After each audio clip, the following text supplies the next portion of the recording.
Welcome to The Bitter Jury, your weekly podcast breaking down the biggest storylines and controversies from the Big Brother 24 season. My name is Daniel Westhoff, and joining me today to break down week 3 of this Big Brother 24 season. First, it's the man who hustled the last week in order to set up the interview that we'll be playing shortly here with one recently evicted house guest. I'll save that for a minute, but Dalton Thieneman, how are you feeling today? I'm pumped and excited to be here, and I can't wait to hear what your guys' takes are on this last week. And also joining us today, the man who brought the good bourbon because of this interview we did with Pooch. I'll go ahead and drop the information now because I don't know why I was hiding it before. But it's my friend Charles Matthews. Charles, how you doing? How are you feeling about the interview we just did? Oh, man, you're right. The good bourbon is here. A fucking phenomenal week and a half. How many ever days have passed with Big Brother? This is fantastic. I'm living my best life today. Well, speaking of best life, we all just finished a 30-minute interview with Pooch himself.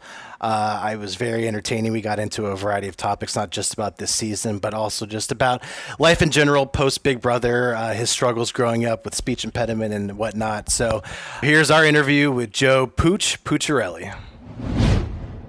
We're thrilled today to be joined by a member of the Big Brother 24 cast, Joe Pucciarelli, who was evicted in week 2 of the season. Pooch, welcome to the Bitter Jury. How's the adjustment been to the real world now that you're back with us?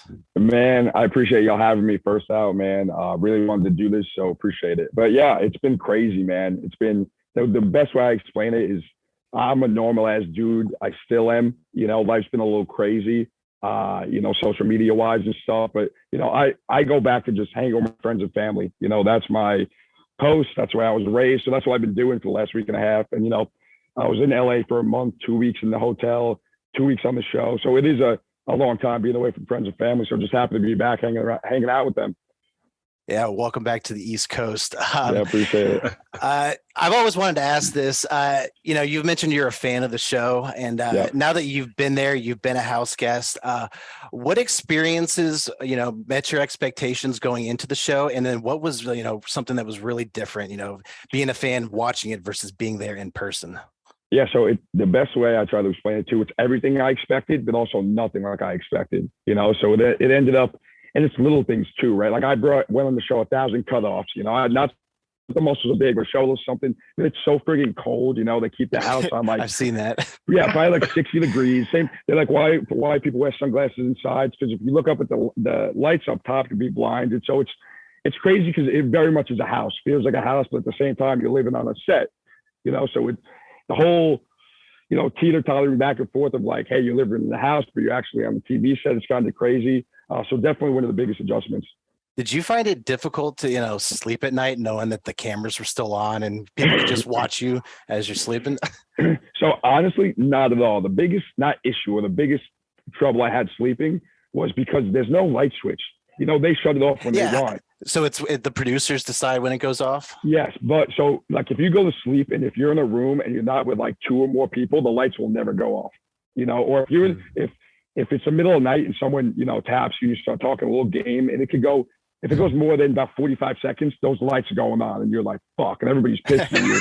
If I could curse, sorry about that. I got to watch my mouth. No, please do. Yeah, please do. Let it fly. Yeah, we've got the alcohol and the cursing all day. For sure.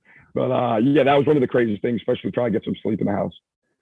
That's a good point. Like I don't sleep well around people I don't know. So I feel like, kind of seeing Paloma go through what she did, I kind of see myself doing that because I would go in and be like, oh, I don't know these fucking people. Like, absolutely. It's a lot of trust to live with 15 other people that, God, you hope that nobody's crazy and they weren't. I love them, but you never know. I mean, you're sleeping and God forbid something goes down, it happens, Yeah.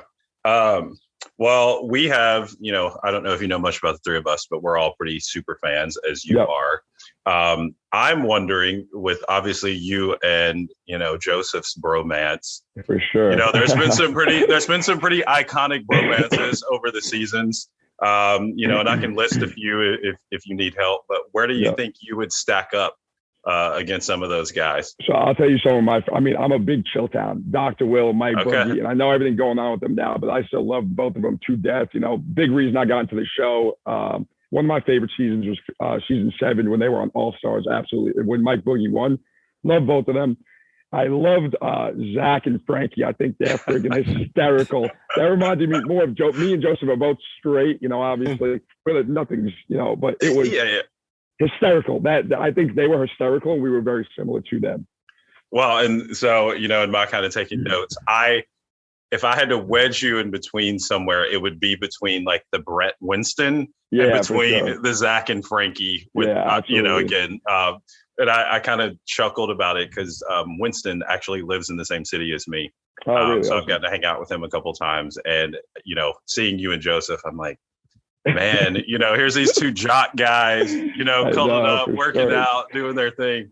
Exactly. Yeah. Joseph is a dude. And I wish it went, obviously my time lasted a little bit longer because the content y'all would have got out of that would have been that was in like a friggin' week span. Because the first week it wasn't too, you still learn to get to know people. And then once you get comfortable, especially with another guy, it's something where you don't have to worry about, not that you don't have to worry about, but the whole with consent and if you're doing that with a female, you're more, do they have a boyfriend? Do they have a husband, a wife in the outside world? So, when you're with your bro, you can just be bros and not really worry about that in this sense. You don't want to make anybody feel uncomfortable. But me and Joseph from the bat were like this, and we knew, we could just mess with each other, have some fun.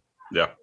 How did that clip that you were like, I'm the dominant one? Like, how did that come to play? That is my favorite friggin' clip, man. And it's the crazy stuff because you talk to the cameras, you do all that stuff, and you expect those clips to never be seen, So when they are, it's hysterical. But yes, so I usually mess with Joseph, have him around. So finally, he started giving it to me. I'm like, no, dude, get off me. I was like, he goes, well, I can't do it to you. I go, I'm not submissive. He goes, neither am I. And we just started cracking up. We started crying. Very funny, man. Very funny. Oh, yeah, I love that clip. But yeah, you've talked a lot about on other podcasts, how you can't wait to, have 15 lifelong friends after this summer. Sure. Why do you think that you guys got so, close so quick? And talk about you and Turner's relationship as well. Yeah, absolutely. Which I like to, because I feel like the show didn't give enough light to me and Turner, because we're actually, me and Joseph like this, me and Turner are friggin' whatever, however tighter. But going into the game, the easiest way, or you hope that you don't get along with people, a few in the sense, because you're like, when you get rid of them, you don't give a shit, you don't give a fuck. So they're gone, then you get rid of them, you play the game, that's fine. So going into the house, I was like, I'm a fan. I knew I wasn't going to be a flow with it, and I wanted to go after big targets. But as soon as I got in with the guys, I was like, I want to go after big guys, strong guys. I freaking loved all of them, and deep down, being a football coach, being around locker rooms, playing college football, I'm a bro's bro. It's where my heart's at, So if you give me a good group of guys, dude, I will go to war for them. And that probably hurt me to a fault because I was too loyal in a sense, but I still love them to death. But, Monty, Kyle's mom is incredible. I've had not more conversations, but more phone calls, obviously, with Kyle's mom. We went on TikTok Live a day ago. She's hysterical. So you're a big mom guy, huh, Pooch? We're not going to, mom's around, so we're not going to go there. But I tend to dabble a little bit. But yeah, man, it's an amazing group of young men and women. Obviously, I just click super hard with the guys, so I truly cannot wait. Like, I'm already trying to start setting up trips. Like with college football, I'm a big college football guy. If I could get 2 or 3 of them and, back to back weekends, we go to Rutgers, Penn State, Boston College, and do the whole tailgate game day, do a podcast or something before sports wise and, do that whole thing. I would love that. Would be amazing. That'd be awesome. But getting into the whole relationship with Turner, man, it's hysterical because we are so different dudes. I'm more clean cut, sport background. He's long hair, doesn't shower, which is hysterical. But tattoos, we're just like, you go in open a night and you go to the backyard and you kind of, it's human nature. You eye everybody down, you kind of, you're checking everybody, toe to bottom. You want to see, will I get along with this person? Can I work with them? And just from appearance, you look at Turner and he said the same thing, looked at me and said, okay, that guy probably not going to be on my side, And I don't know how it happened so quickly that we clicked. But we did, and it was amazing. And at first we were like, bro, we're such different people. People are never going to think we're working together. And then we were like, we'll stay away from each other. Man, we got along so great that everybody, like, I'd be in the HOH room and people would be looking at the cameras. We'd be all up there and people would be going, well, they'll be like, look, Turner's looking for Pooch. Turner's looking for, you see Turner go room to room looking for me. And it finally would come upstairs. And, I love Turner to death, and it hurt our game a little bit because we couldn't hide that more. I mean, do you think? Oh, go ahead. No, go ahead, Charles. No, I was just going to say, do you think that you randomly had that bond because he's more submissive than you? I don't know if that's it. I know where we're going with this. I don't know if that was it, man. But it's like opposites attract, man. And we attract just in that sense, in that friendly, I mean, brother for life. I'm so happy he lives in, I think, Massachusetts or Boston, and that he's close because we are going to be hanging out a ton. Y'all will see it, man. He's amazing.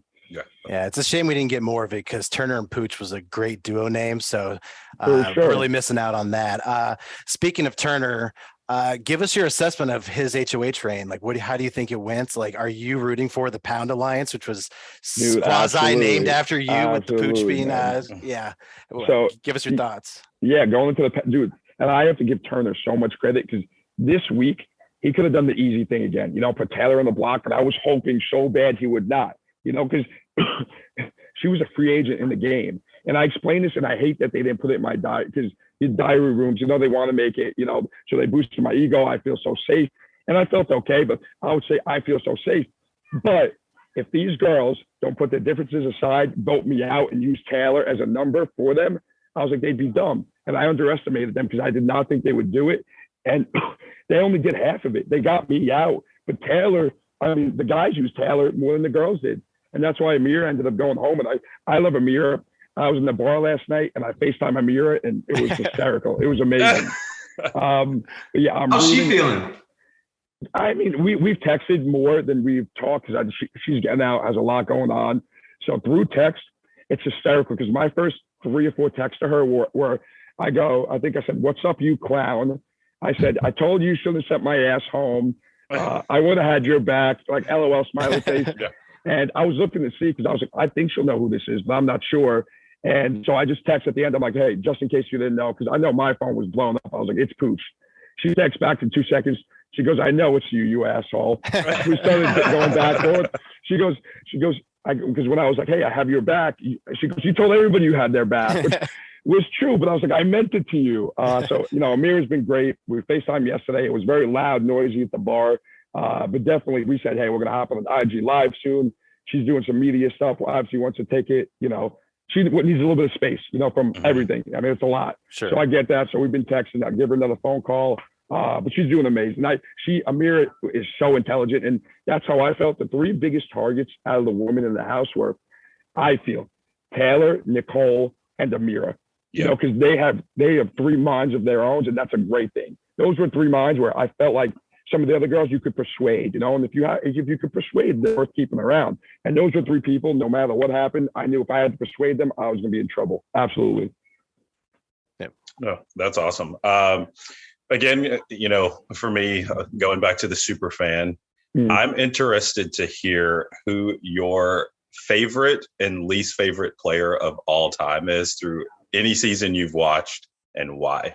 Oh, interesting. So obviously the first one, I have to say Dr. Will. Absolutely, man. I tried to use his tactic, but I fucked it up. I tried to be. He would say, "You weren't going to bring it up, Pooch." I believe that, but because he would say and manipulate and be like, "I'm a doctor. I don't need this. I don't need to be here. Like I'll leave this, and I have money. I'll be fine." And he played that game of, I'm not scared to go on the block, but he actually never put his own ass up on the block like I did. So, if I get another opportunity, now I know, can't be that fearless. So definitely love Dr. Will, man. He's just unreal. Incredible. I think the best player of all time. And there's a lot of great ones. Janelle, Dan, I think are amazing. Just so strong competitors, strong-minded. And they have, when you could win and you have a strong personality and you can't flow through the game, I think it makes it even more difficult because you can't hide. You truly can't. So to make it to the end, I think it's amazing. Least favorite, I'm trying to think, man. And I know going through this process, and I gained a respect. And there was people, house guests I was like, I'm not a fan of, but knowing how difficult it is to get in the house and then be on the show, man, it is friggin' tough. So so much respect that, I grew for a lot of house guests, even ones I did not like. So to say my least favorite of all time would be tough right now, man, because I have a lot of love, and the BB alumni have been so strong and reaching out, been amazing. So I truly appreciate that. It's meant the world. I like the PC answer there. I know. No. He's part of the community. Yeah. No, that's great. And, for sure. and to that point, you're right. Again, getting to talk to Winston and stuff like that over time, it's, obviously you go on a show and know that people are watching and judging you. So you get these, oh gosh, I don't like this person, I don't like that person. And then you see the bond that, those of you who have been in the house have after. And, again, there are people that I still, as a fan, just absolutely can't stand from. I gotta hear who are some that. Oh gosh, Charles has big opinions about the worst. I do. My favorite is Evil Dick. Oh, okay, for sure. Again, so I'm all about the strong personality. I'm all about that. Least favorite for me, Andy Heron.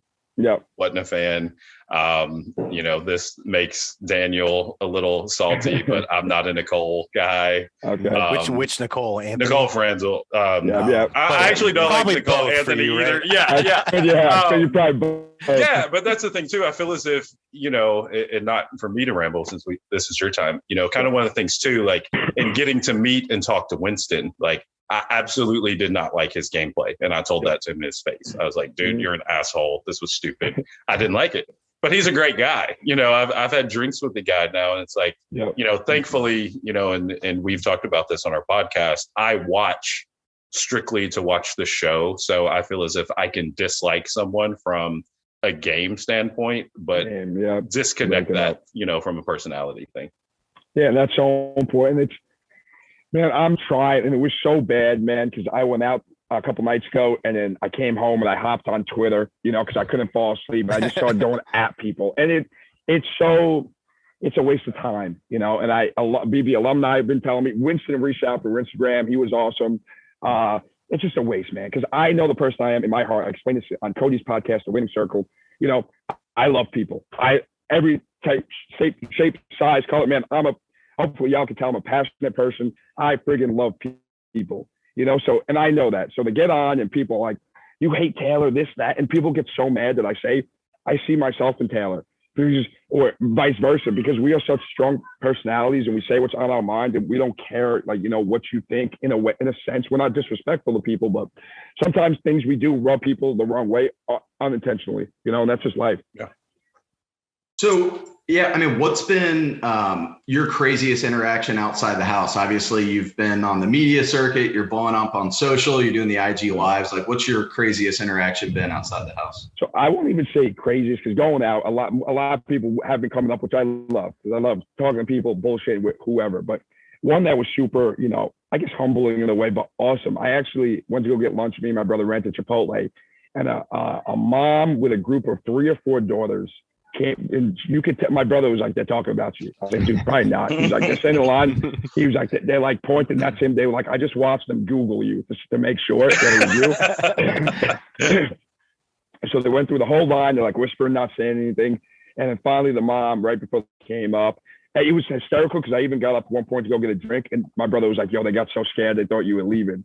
But they finally came up, asked for a picture. The 3, and this sounds weird, I hope this doesn't sound creepy, but the 3, cute as just little girls, and it was amazing in the point where hopefully you're making a positive impact, and hopefully I was on a young child's life, man, because I think that is so important. Anything I could do to help, and I explained it, man, I had a learning disability. I was a kid who got extra time in my test in middle school. And now I have 2 degrees, and I couldn't speak properly, had a bad lisp, I needed my mom, my confidence was very low. And, I realized, and it's crazy because my brother was always where things came naturally, great at sports naturally, Mr. Funny Guy, people loved him, girls. So, but in a sense, I saw that and I said, I know I'm shy and get very uncomfortable, but in a sense, I was going to grow the fuck up. Like in this world, and I'm seeing my brother do it. Like if you go take what you want, like that's how you get things done. And that's how the successful people in this world are. They go and fucking get it. And it made me uncomfortable. I didn't like it. I still don't like it, in a sense where it's like, I hope I don't come off dicky now, but I realize you just got to be yourself. And when you stop giving a fuck what people think, that's my best advice. Even now, I'm not used to the social media, the TikTok. So I'm doing them yesterday at the beach. I'm like, I feel like the biggest asshole, the most cringy, where you like people like probably look at that fucking guy.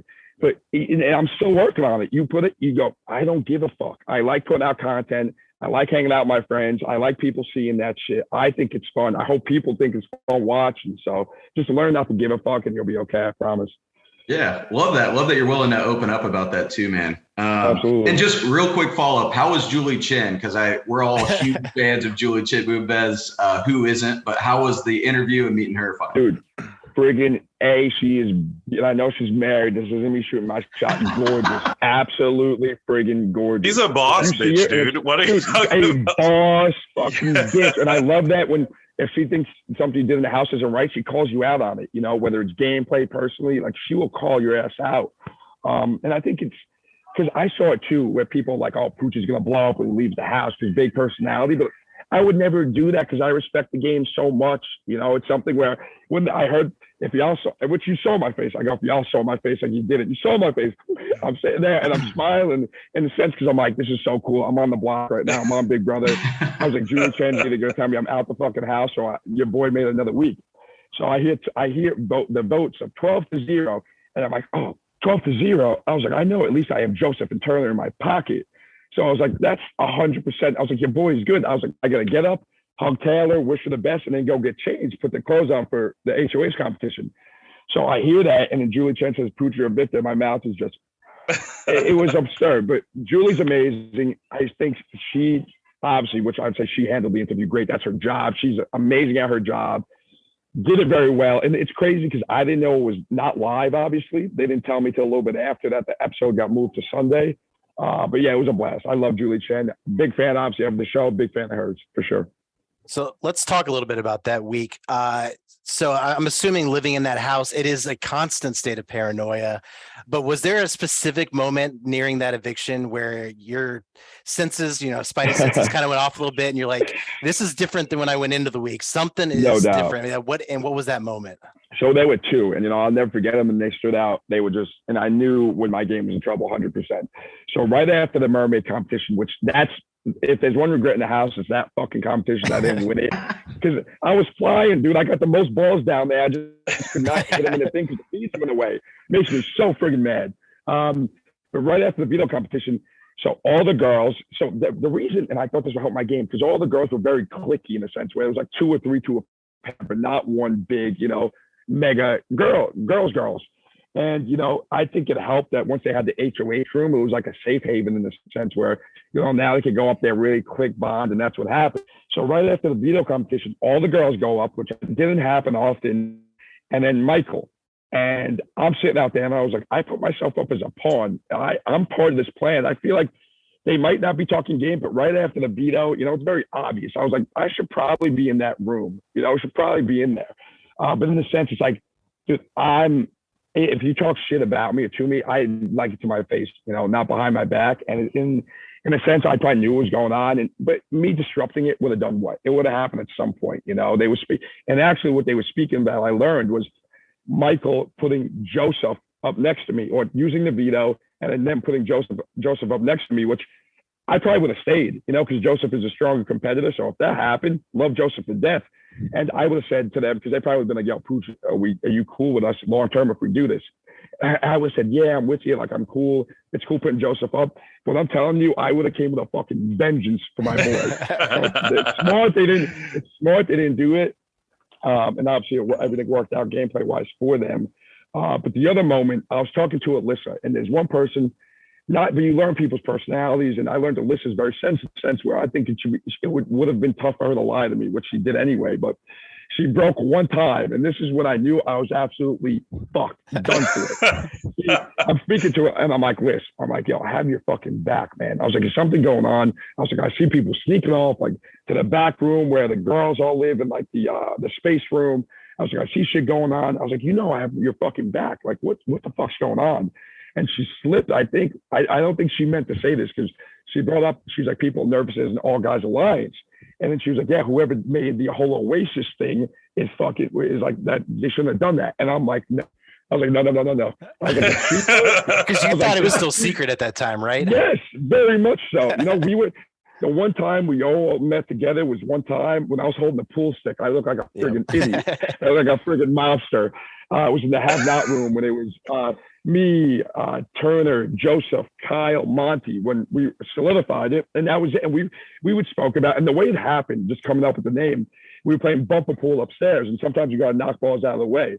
And I was like, yo, I'm gonna send this ball to the fucking Oasis, I'll get this shit out of here. And then we thought it'd be a great name, like, and I thought it was the best name of an alliance that never fucking worked out or panned out. But once Alyssa said it, I knew I was done for, because I was like, hey, that means the girls have spoken about it. And who are they going to want to get out? The headless snake of somebody who started the guys alliance, Mm-hmm. So I was like, I know all the girls must have spoken about it. And what's the other smart thing to do? Go to the two guys we didn't fucking include, throw them in there and say, hey, look, assholes, this guy Pooch made an all guys alliance and didn't freaking put you in it. So how do you feel about that? So once I was sitting on the block, and that was Wednesday night, man, I unspiraled. I knew I was sinking. Wave mode did not work. I don't know if y'all saw it, but late at night, Thursday morning at like probably 3:34. So I started going to each guy to see if I was like, yo, did y'all fucking say something? And I apologized, and I was so wrong. I thought it was Joesph because of how friendly he is with the girls, because everybody loves him. But I was like, Kyle's my guy. I was like, I was so loyal to the bros that I thought they would never, stab me in the back, and it did happen. But I bet for that game that probably was long term. But I went around to each guy, and I brought it up individually, and I finally walked by the bathroom, and I saw Turner, was it Kyle, Joesph, Monty, all by the bathroom late at night. And it's very hard for us to all be in the same room. It's like rarely happens, or when other people aren't there, where we can really talk game. So I didn't want to bring it up that somebody brought up the all guys alliance till after the eviction, if I was still there, to kind of keep it under wraps, which it wasn't at all anyway. But I was like, we had it, and they were like, yo, is everything cool? We're good. And I was like, honestly, I'm gonna fucking say it now. I was like, somebody said something about the all guys alliance to the fucking girls, and I was like, and we're fucked now. I was literally like, I was like, well, y'all might be good. I was like, I'm fucked this week. And I was like, if they win the next HOH, either they're going to pull two of you guys to go with them and start going after the other two. But I was like, now we're going to have to go at each other. And I was like, we're fucked. So, and we had that conversation. And then a mirror happened to walk by. And when you're doing something like that, you can't just, it's very funny because when you're talking game and because if it's a group of people, and then if you walk by and, it just gets quiet or it gets awkward. So it's like, oh, like they're just starting a story. You're like, I fucking know what's going on. I got to go to the bathroom. Give me 2 seconds and y'all can keep fucking going, But a mirror came by and I was like, fuck, now I got to keep a mirror, like make it not look weird, even if I do have a chance of staying. Because now this confirms the all guys alliance. So we're hanging out by the bathroom. Michael comes over. It's like 3-4 in the morning.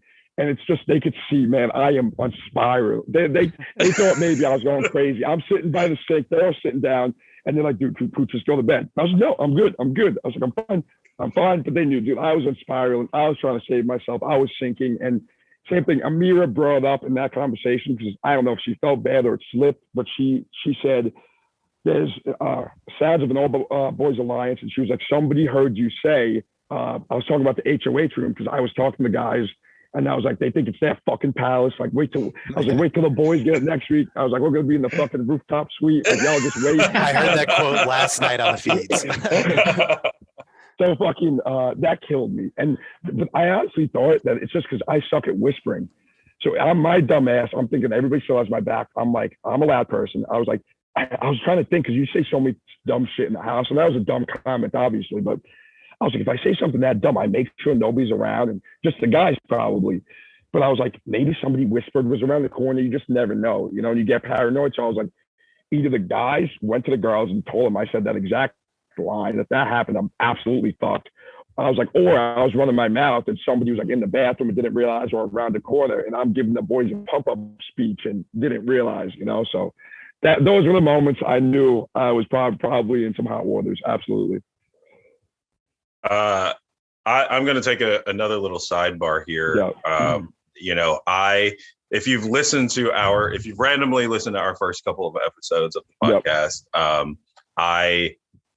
they already let you know that I'm super opinionated, and I was just like, I fucking hate listening to Pooch talk. I can't stand this guy. I don't want to do it.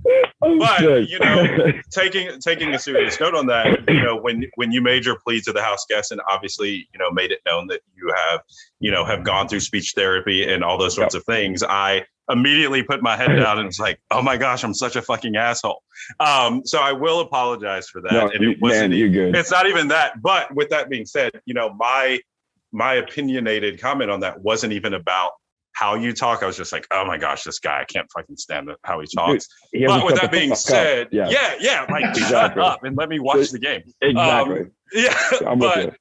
Seriously, talk to me about that and kind of what you went through with that. Because again, truthfully, I can't tell that you have gone through that. And so it's really cool to me that you are able to speak on that. Truthfully, in spite of my opinions, I'm a pretty sensitive guy. So again, I'm absolutely. like, oh my gosh, I think I'm going to go to hell because I said something bad about this guy. No, man. But no, I would love to hear about your journey with that and kind of, where you were and where you are now. Yeah. So I was young. So the first memories I remember having was, I think my parents, because I was quiet as a kid. I just wouldn't speak, and I was just a quiet kid. So I think my parents thought there was, I don't want to say like that, like there's something wrong with him, but he has some issues, some mental disabilities. So I remember, the one people I would be more comfortable around was my family. So they finally, my grandpa, I guess my parents were working. My grandpa dropped me off to somewhere where I was basically getting tested, assessed. And I was sitting with a woman, a trained professional, and it's crazy because it's super smart. Now they basically play games with you. So they start by making you comfortable playing a board game or rolling the ball back and forth. And, as a kid, I had no idea what was going on. I didn't know I was getting tested to see, if I was having disabilities and, learning issues. And, so I would get in the car, my grandpa would pick me up, and I was like, Grandpa, what was it? Why did I just have to go and play with this lady, play board games with a random lady? Yeah, board games with a random lady for an hour. And, he was obviously just didn't want to say, he said, oh, Joseph, we want you to have fun. She's a fun lady. We just want you to have fun with her. So that's kind of how it started. And then it was just obviously once I did actually start speaking a little bit, man, my lisp was bad, struggled, a little bit of a stutter. So it was things where in first to fifth grade, how it works, if you're in class, and they have these issues, they have trained professionals at the school, but obviously it's tough going after hours or before. So what they do is literally pull you out of class for 45, 50 minutes a day, and you go meet with these, this group of kids and whoever the trained professional is. And same thing, you kind of play games, and then they turn the games into training, obviously your mouth and your speech, and you're kind of go around from that aspect.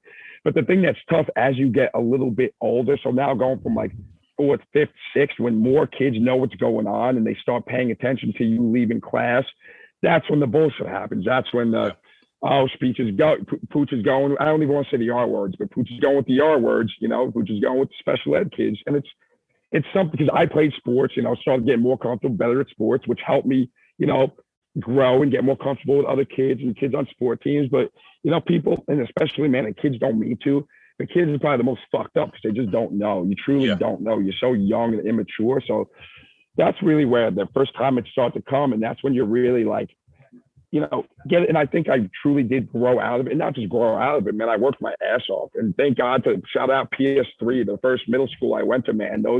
I don't remember the speech pathologist's name, man, but I could tell you I sat down with her for countless hours, and it's something where it makes you not feel weird in the sense, because I enjoyed it going and leaving class, because it was awesome. I got to sit and, talk with some other kids that had some even worse problems than me, or struggled even more than me. So getting to that point, and that probably makes sense why coaching is my passion, and, just helping people, because because once I got more comfortable, I felt like I was able to help the other kids in the group. And then the speech pathologist and the tutor saw that, and it was we all end up helping each other, man. So it was a crazy journey. I loved it. It's something where I wouldn't be where I'm at today without going through that shit, I promise. And I owe it to sports, man, coaching. The fact that there's been times where I've had to get up in front of a whole, program, meaning 100 kids on the team, 20 staff, support staff, and give a speech or a comment has been crazy. So, and it was truly all starting with a speech, impediment, which is crazy. But that's why, if any kid out there, man, just keep going. Be comfortable being uncomfortable. That's my biggest thing, and it'll help you grow so much, for sure. Yeah. I love that. And, I coach as well, and we found out that maybe you're a tennis fan a little bit. Crazy. Yeah. Yes. So Sonic Center, baby. Yeah, for sure. Yeah, and so I coach tennis, and so I love that you even touched on that in the experience, and it's also kind of why I wanted to ask you that question because I've coached so many people that have something going on, whether it be ADHD or speech impediment or whatever, and it's just been so cool to give them something to look forward to that makes them feel normal and being able to connect. So again, my apologies to you, my friend, but seriously, like that seriously touched my heart when you did that. Bro. Promise. But go ahead. You're good. No, go. You're good. So I think you touched on this on the Block podcast, but I'm going to switch gears completely. What's next for Pooch? I know you talked, Barstool maybe is an ideal setup for you. Sure. You've already touched on the college football podcast too. So what's next for Pooch? Yeah, man. So I've had opportunities to get back into college coaching, at pretty high prominent universities. It either wasn't the right fit or, not where I would like to live right now. And it's something where I know working that profession, you have to give it your all. You have to, man, or you're doing the team a disservice, the kids a disservice. And I'm not ready to do that right now. I'm not ready to sit and, watch film and for 16, 17 hours a day, wake up at 5:30, 6 a.m. and stay there till 12 at night and do football. I love football. And that's the thing, because you question, do I truly love the game?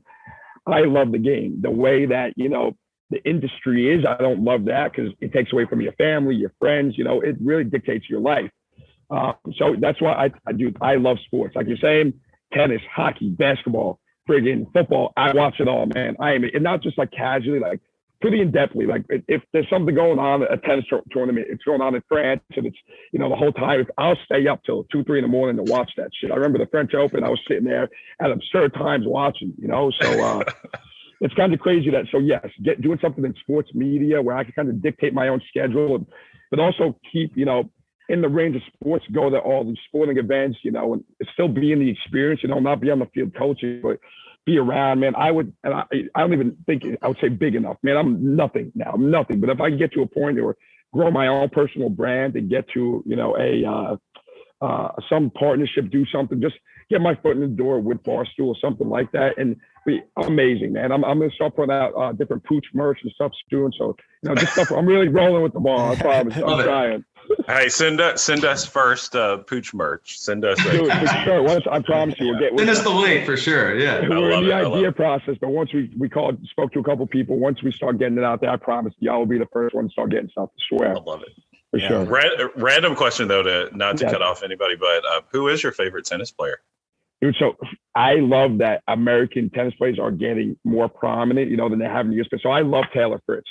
I love Taylor Fritz, man. I think he's awesome. I don't know if he's my favorite American tennis player, which, I'm more just, I want to see them do well because it's, they haven't been so highly ranked. I saw Medvedev is back at the top, and I watched, I think it was Hurkacz beat his ass before I went into a Big Brother house.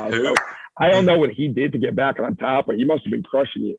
I'm trying to think who else. The Canadian, August Alice Felix FAA. I'm sure. FAA, dude. He's unreal. The kid that beat Rafa on clay. Alcaraz. Alcaraz is crazy, man. And just maybe because I got into tennis like the last year and a half, and really getting into it is crazy, man. I am like obsessed right now. So it's kind of wild, but yes, big, I guess newer tennis fan, but I'm fully invested. I promise you. If you're going to be at the Open by chance, let us know, because some of us may be there. Absolutely. September.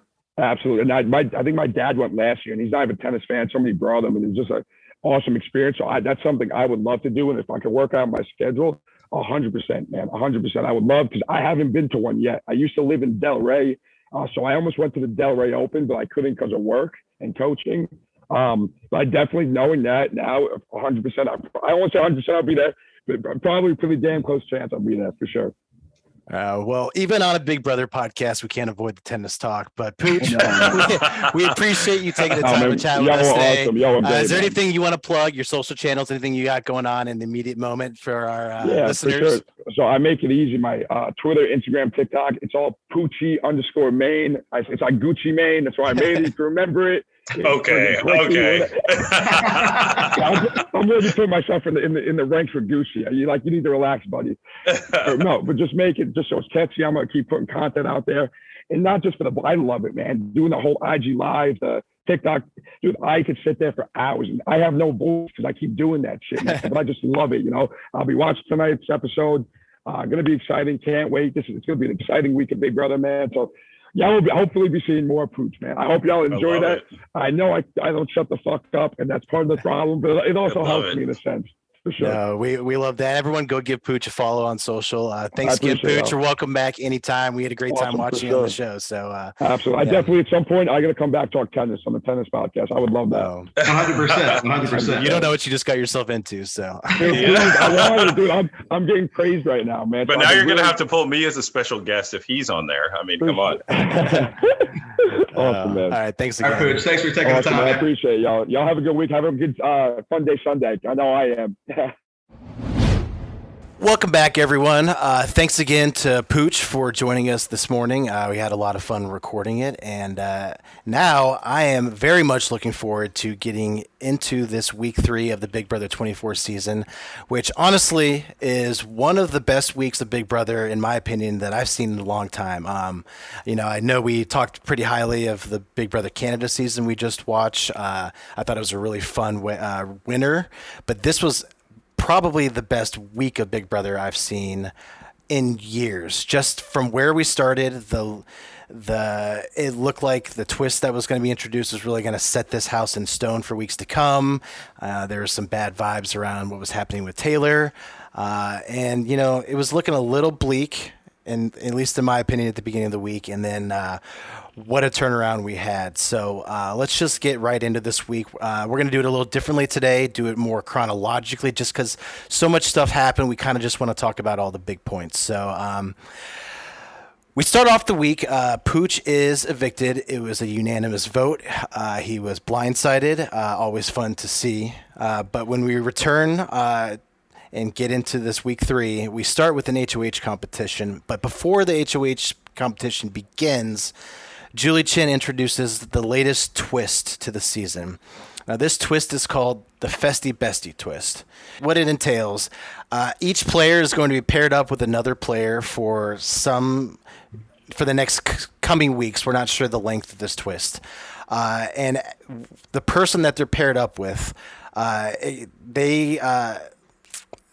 the structure of each week is going to change. And what I mean by that is the person who wins HOH, their bestie will be also safe for the week. So you're safe as a pair. Although the HOH responsibilities still only fall on one player. You don't share that responsibility between the two. Nominations will be as a pair. So rather than 2 separate nominations, you just choose one pair to go up.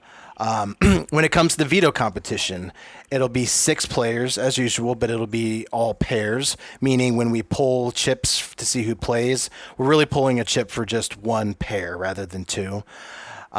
Replacements, still as a pair. So if a pair is taken off the block, we're putting up a pair in replacement. So nothing is done individually outside of HOH responsibilities. And then eviction. When it comes to eviction, only one person of the pair will be going home.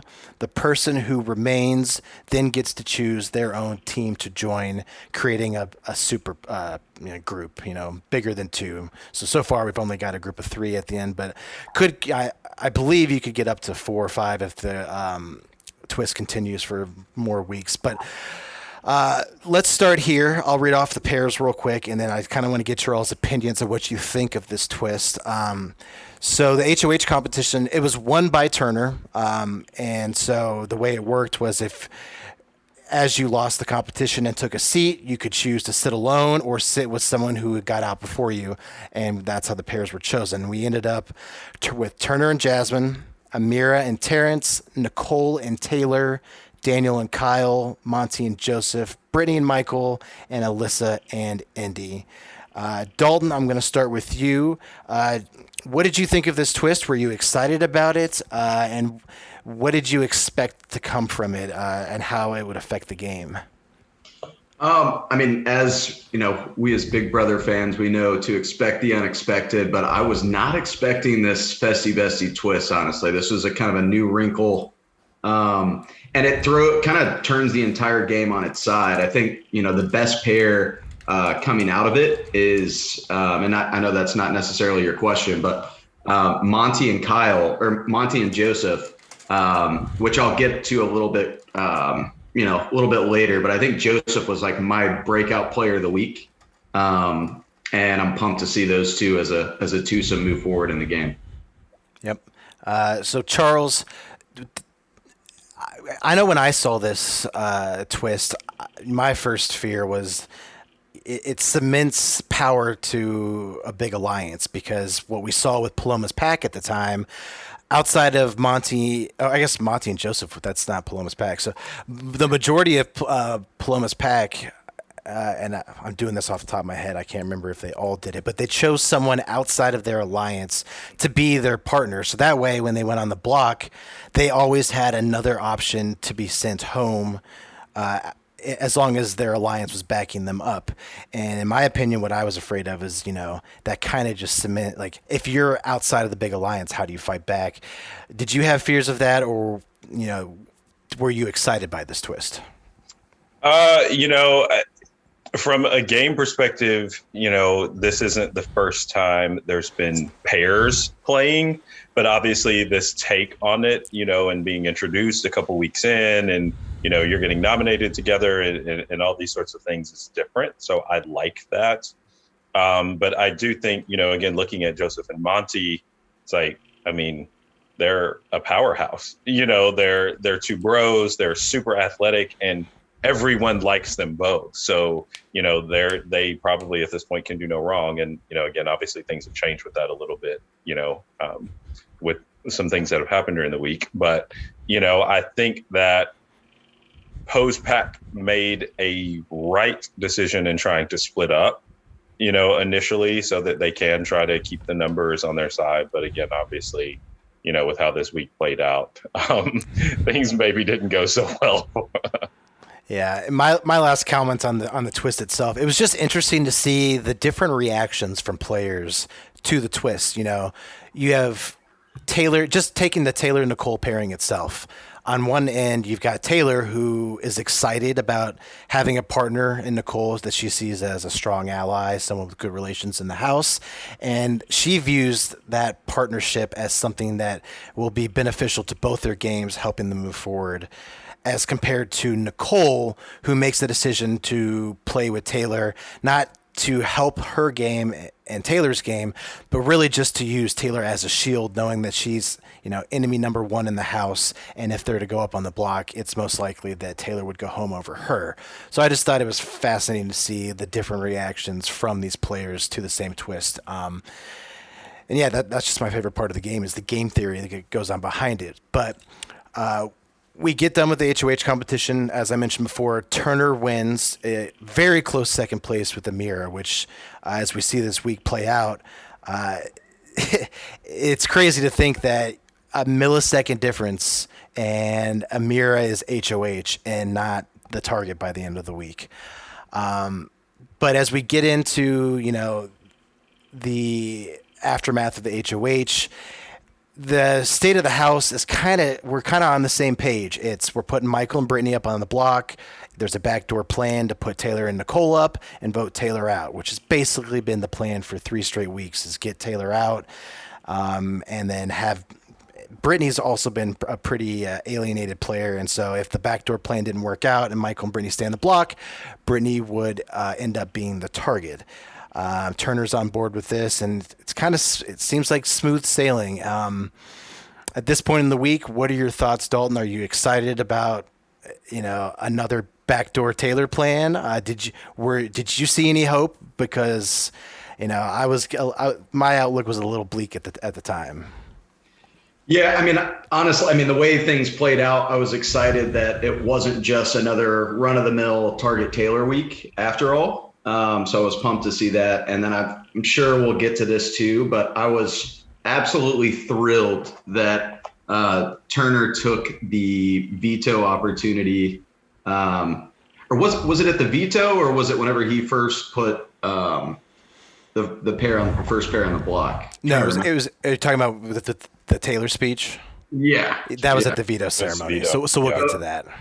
So it was, yeah. So I'm putting the cart before the horse, but yeah, I was pumped not to see another just target Taylor week.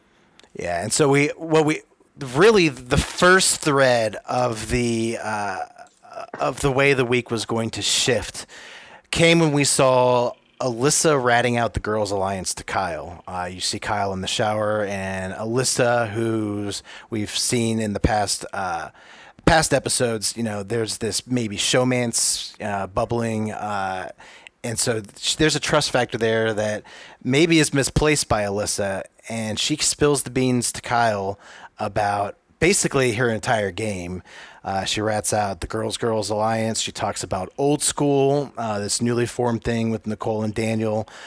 And that's really, in my mind, the first seeds that were planted amongst the guys of, oh my God, we're at the bottom of the post pack. Maybe this isn't where we want to be.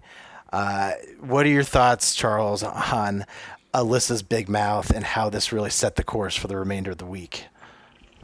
I think that, we've kind of touched on this, previously. It's kind of unfortunate that this season there are so many people who can't keep their mouth closed, right?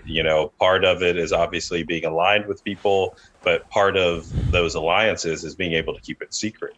And, I think this was monumental in how things started to go because, one of my notes is I can't stand the Alyssa Kyle relationship and it makes me want to vomit. But it goes to show too. Hey, we agree on that. But it goes to show that as interested in her as he may be, he's still there to play the game, and she's obviously more concerned about cuddle time and inappropriate groping. So I think that, her not remembering for a brief moment that she's in a game and Kyle very much being into the game, that her putting that out into, the universe was huge. And I think that, him being able to take that back to other people and make something, truthfully, in my opinion, great out of it and making a really exciting week of Big Brother. I mean, this is awesome. I hate, and I'm kind of jumping ahead a little bit, but I hate unanimous votes in the Big Brother house. Mm-hmm. So the fact that we did not have that this week and will hopefully not have that moving forward really excites me. Right. Yeah, me too. Well said. So Alyssa spills the info. Kyle's brain starts working in overdrive.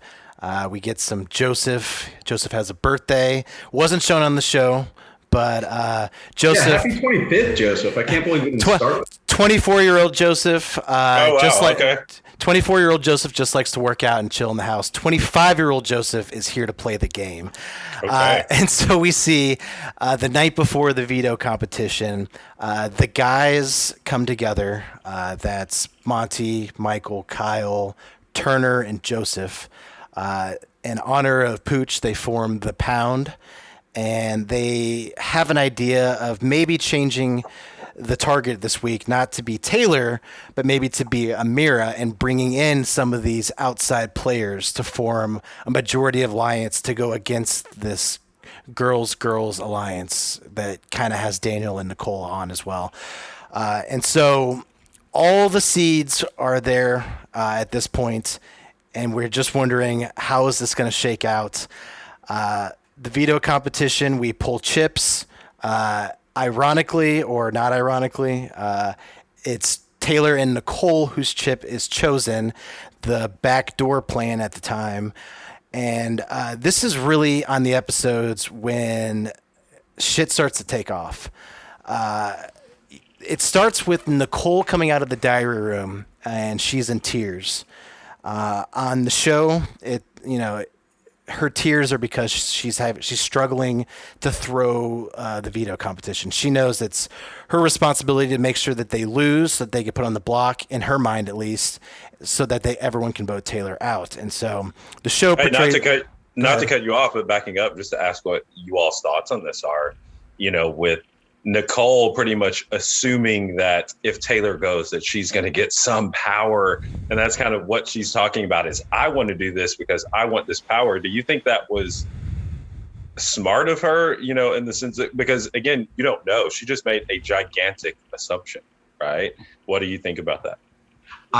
First and foremost, I feel like it's been a tale of the first 2 weeks with Nicole. And then this third week, she completely had egg on her face. I feel like she was very self-aware the first couple of weeks. She was very thoughtful, meticulous in the strategy category.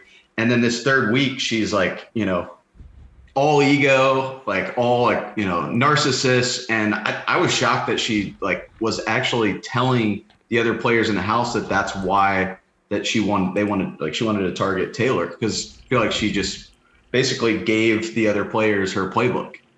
Yeah, in my mind, it's similar to Pooch's move. It's making a giant assumption that you understand the layout of the house and are safe in a scenario of you being put on the block. And in order to risk your game to get a potential, Pooch just told us it was to make sure he had a back, in the back of his pocket. Oh, I've been a pawn before. It's your turn to be a pawn.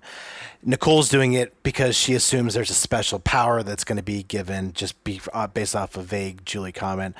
In my opinion, both moves are too risky at such an early stage of the game when you still are forming alliances and trying to figure out who you're secure with and who's just playing you. So, not a smart move by Nicole, but getting to the drama, or the start of the drama, Nicole comes out of the room crying. Now, I think I mentioned this to Dalton when we were talking yesterday on the phone or something, but the show portrayed it as she didn't want to throw the veto.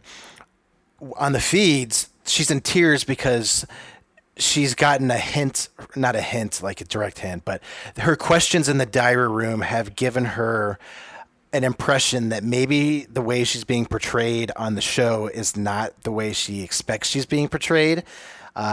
AKA maybe there were some questions about the bullying of Taylor going on, and Nicole came out kind of paranoid, being like, how am I being portrayed? What are they showing? And so she's in tears, worrying about her own image. And it's just not symmetry, but the way it played out on the show is exactly how it played out in real life. Like, if you've ever watched the live feeds, it's 4 cameras, but it's just 2 scenes. It's 2 views of 2 scenes. One, and literally at the same time that Nicole is in the room crying and Daniel is comforting her, saying, we aren't the bad people. You don't need to be upset that you look bad. Taylor's the bad person. At the exact same time, it was not clever editing by Big Brother. It was real life same time. Taylor is outside the room praying because the impression from the other house guests is that Nicole got bad news about her mom. And so Taylor says to Monty, look, I'm not religious, but will you pray with me? She's concerned about Nicole.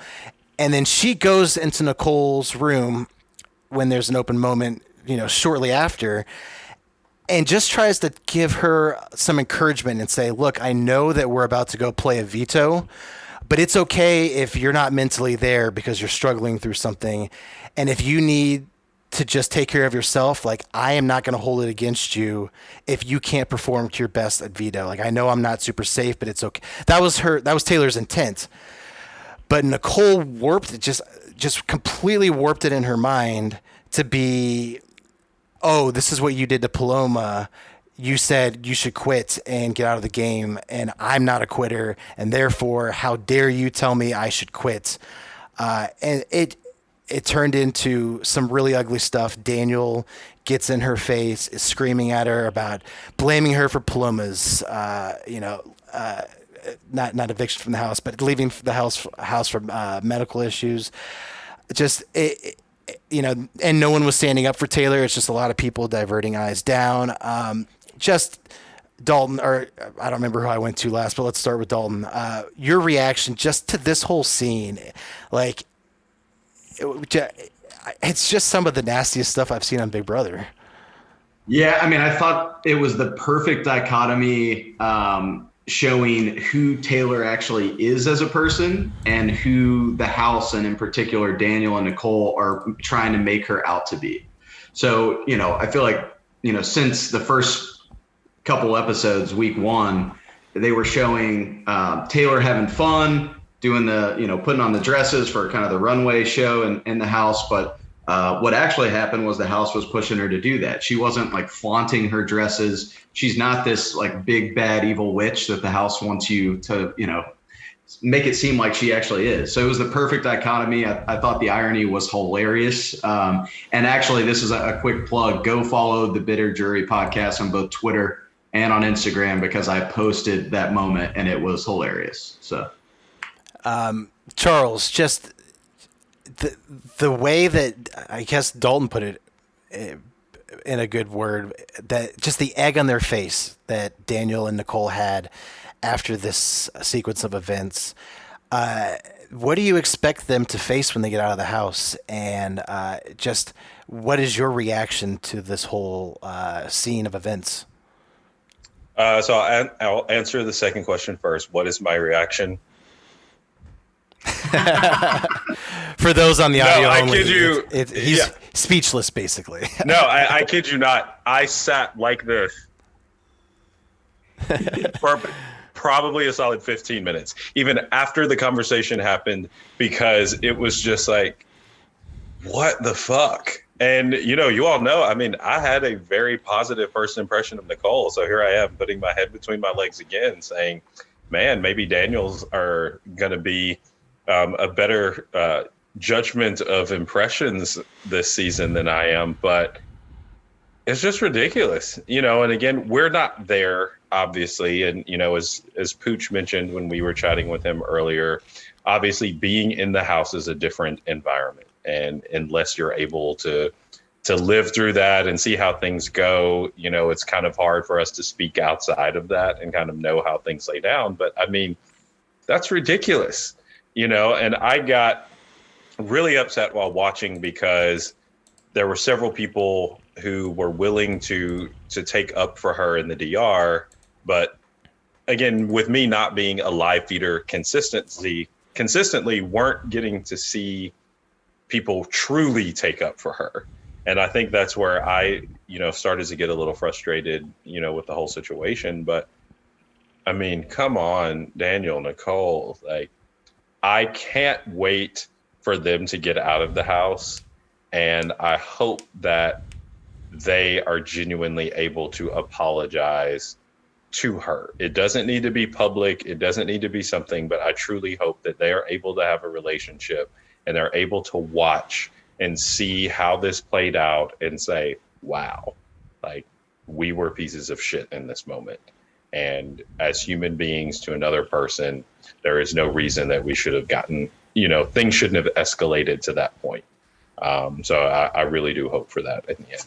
Yeah. Well said. Couldn't have said it any better, Charles. Yeah. And the ironic thing is, me being a live feeder, it's like nonstop of Nicole running around the house, acting as the victim. And she says the word integrity like every 2 minutes. Like, she has this integrity and she's proud of the way she's played this game and she has nothing to be ashamed of. And it's just like, she was a cop for 10 years, by the way.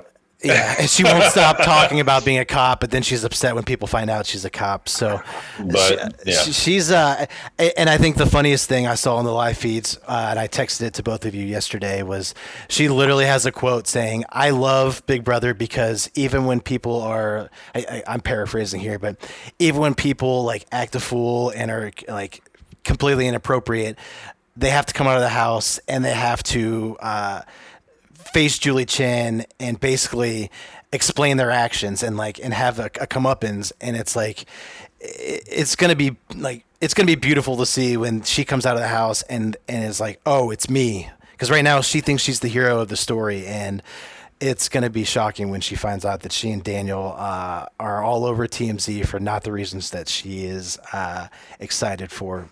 TMZ, man. Yeah. But so the house is in chaos, but it's time for the veto competition. So they set their differences aside, and Nicole and Taylor are going to go play in the veto. It will also include Michael and Brittany and Jasmine and Turner. Quickly, let's just touch on, we get to the veto competition, and before it's even set to go, as they're getting in their harnesses, Jasmine, she's not feeling great. She's feeling lightheaded, and she passes out before they can even get her in her harness completely. Dalton, was this truly a medical emergency, or was this more acting, in your opinion? Man, if that was acting, get her an Oscar ASAP, Rocky, because that was fucking. I legitimately thought that she was, because she, like, her eyes were rolling in the back of her head. So it was. I mean, if that was acting, good for her. It wasn't a little suspicious that she didn't pass out until the moment that 3 people were around her, and then she was like, ah. Yeah, it kind of seemed like a Southern Baptist revival that was going on there for a second. The reason I bring it up is the live feeds last night. She's been on a scooter for weeks now. She's laying on a lawn chair, and Kyle has this big explosive reaction to something Joesph did. And on instant replay, they literally show makes no contact with Jasmine at all. Yet Jasmine is, oh my God, you touched my foot. No, you bent it backwards. Oh my God, no, it's okay, but oh my God. And then icing it with a huge bag of ice for the next hour. I think this is, I hope it's strategy, because if it's strategy, interesting, because if you play lame duck with your foot and someone drags you to the end, good on you. But I think it may be more of attention. We'll Wait, see. so do you know something that we don't? Because you think she actually was acting? Because if so, I'm dead serious about this. I'm going to switch my pick for who I think is going to win. Because if she can act like that, man, she can manipulate. I'm not saying that was acting. I'm just saying the culmination of the actions I've seen. She seems like someone who might exaggerate anything that gets her attention. So, Needless to say, glad to see moments later that she comes back out. She's medically cleared, completely fine, but she's not going to play due to her nerves and reaction to being in the harness, I guess. So veto competition is played. It's head-to-head, Nicole and Taylor versus Michael and Brittany. Nicole doesn't even have to throw the competition because Taylor is not great at the puzzle, although it's partially because of communication breakdown between them.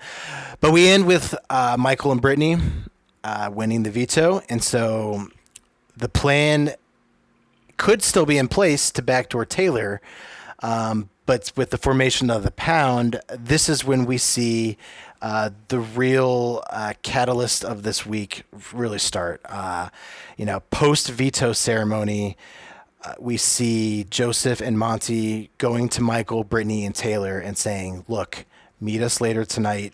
We have this idea," and so. Late into the night, after Amir has gone to bed and the patrol is over, Taylor sneaks up to the HOH room. And granted, I was watching live feeds this day. She was isolated and alone the whole day. She was getting lectured by Nicole. Daniel wouldn't even look her in the eyes. Everyone's treating her like a pariah. They really have been for 3 weeks. She's completely alone in this game. And she gets this invitation from Monty. Hey, meet in the HOH room late tonight. And what that meeting is, essentially, is the formation of this new mega alliance called the Leftovers.